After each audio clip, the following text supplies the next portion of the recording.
My role is to be the appetite, I think. Mouth on legs. I've always been fascinated by food and what we do. I'm known as a food journalist, but I'm also a reporter of old. I used to cover murders and everything. And I suppose that means you've got this combination of reporter's head and greedy man's mouth. You put them together and I'm there ravenously eating up both whatever's placed in front of me and facts. I am a food and fact machine.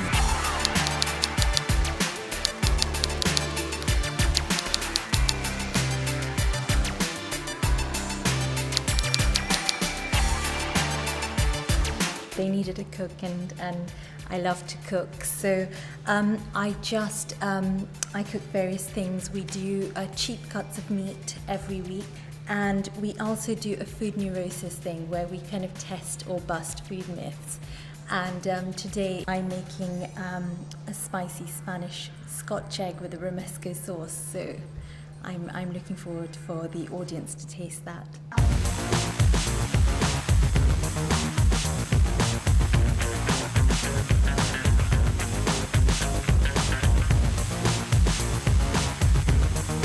Isn't actually a working kitchen, although it looks very much like it.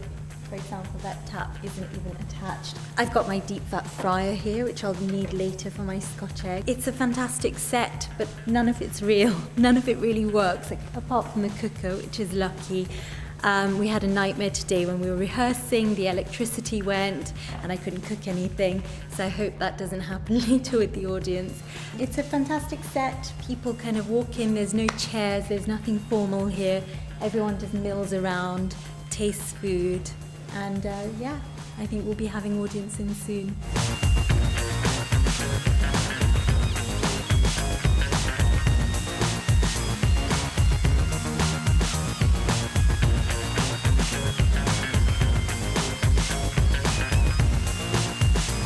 Food, we hope, is a new approach to food on television.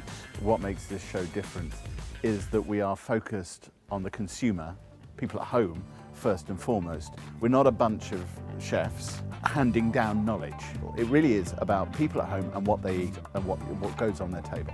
It's very much about what we eat, how it's grown, how it's reared, the journeys that our food makes.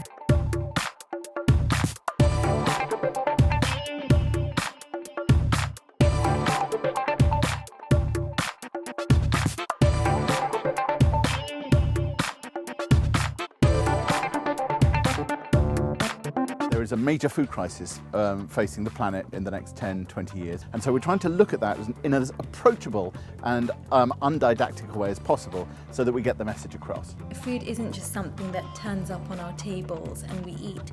Every meal has a story behind it, and that story is a very human story. So I feel that there's humanity at our table every time we sit down and eat.